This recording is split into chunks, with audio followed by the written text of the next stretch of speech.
Assalamualaikum warahmatullahi wabarakatuh. Saya Anissa Dunovianti dari kelas TI 23C6 ingin mempresentasikan tentang perangkat keras komputer dan perangkat input-output. Yang pertama ada komputer. Komputer adalah perangkat elektronik yang memanipulasi informasi atau data. Komputer mampu menyimpan, mengambil, dan mengolah data. Anda mungkin telah mengetahui bahwa Anda dapat menggunakan komputer untuk mengetik dokumen, mengirim email, bermain game, dan menjelajah web. Anda juga dapat menggunakannya untuk mengubah atau membuat spreadsheet, presentasi, dan bahkan video. Daftar perintah tersebut dinamakan program komputer dan unit penyimpanannya adalah memori komputer. Unit fungsional dasar komputer. Secara umum, komputer terdiri dari 5 bagian utama yang mempunyai fungsi sendiri-sendiri.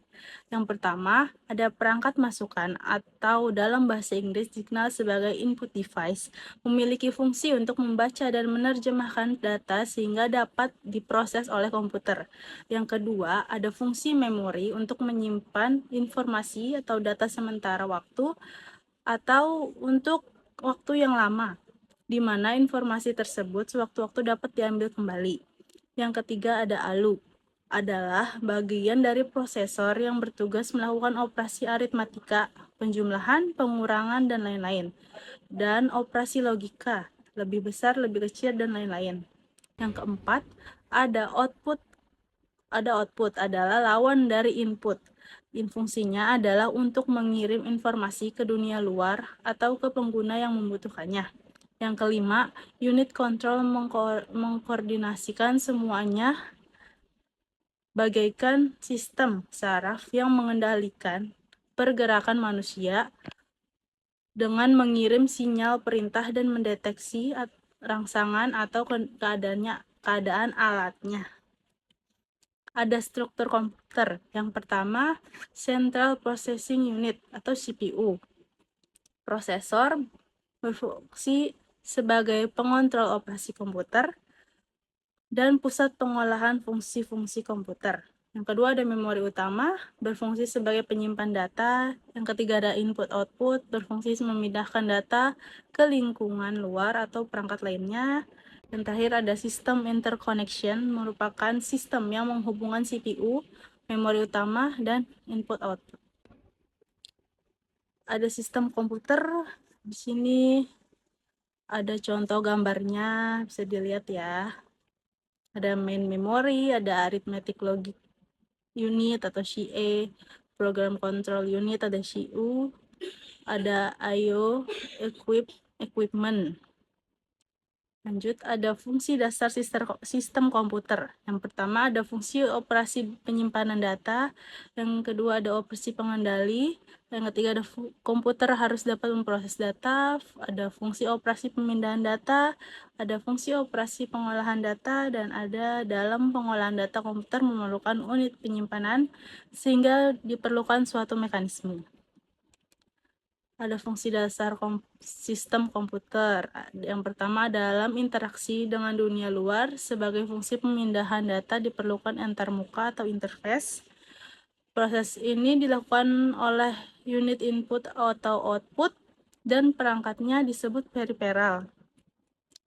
Saat interaksi dengan perpindahan data yang jauh atau dari remote device, komputer melakukan komunikasi data. Ada komponen utama sistem komputer. Yang pertama ada CPU, yang kedua memori, dan terakhir peralatan masukan. Yang pertama struktur CPU. Struktur CPU yang pertama ada control unit, berfungsi untuk mengontrol operasi CPU dan mengontrol komputer secara keseluruhan. Arithmetic and Logic Unit atau ALU berfungsi untuk membentuk fungsi-fungsi pengolahan data komputer. Register berfungsi sebagai penyimpanan internal bagi CPU. CPU interconnection berfungsi menghubungkan seluruh bagian dari CPU. Ada memori. Memori internal adalah memori yang dapat diakses langsung oleh prosesor. Contohnya, register yang terdapat di dalam prosesor change memori dan memori utama atau RAM berada di luar prosesor.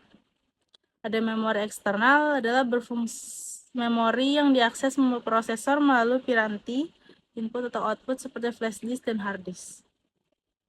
Ada operasi sel memori. Elemen dasar memori adalah sel memori. Sel memori memiliki sifat-sifat tertentu. Yang pertama, sel memori memiliki dua keadaan stabil atau semi-stabil yang dapat digunakan untuk mempresentasikan bilangan biner 1 atau 0. Sel memori mempunyai kemampuan untuk ditulis atau sedikitnya satu kali. Yang terakhir, sel memori mempunyai kemampuan untuk dibaca. Operasi sel memori. Sel memori mempunyai 3 terminal fungsi yang mampu membawa sinyal listrik. Terminal select berfungsi memilih operasi tulis atau baca. Untuk penulisan, terminal lainnya menyediakan sinyal listrik yang men-set keadaan sel bernilai 1 atau 0. Untuk operasi pembacaan terminal ini digunakan sebagai keluaran. Ada contoh sel memori operasi tulis sama operasi baca. Ada hierarki memori. Di external memory ada tab, optical disk, magnetic disk.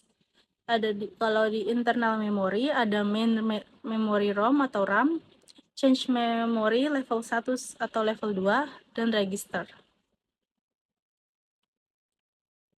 Input device. Contoh-contoh input device ada card reader, keyboard, barcode reader, mouse, scanner, voice recorder, touch screen, joystick. Kalau untuk output device-nya ada printer, monitor, speaker, LCD proyektor, headphone. Sini ada referensi. Sekian presentasi dari saya. Kurang lebihnya mohon maaf. Wassalamualaikum warahmatullahi wabarakatuh.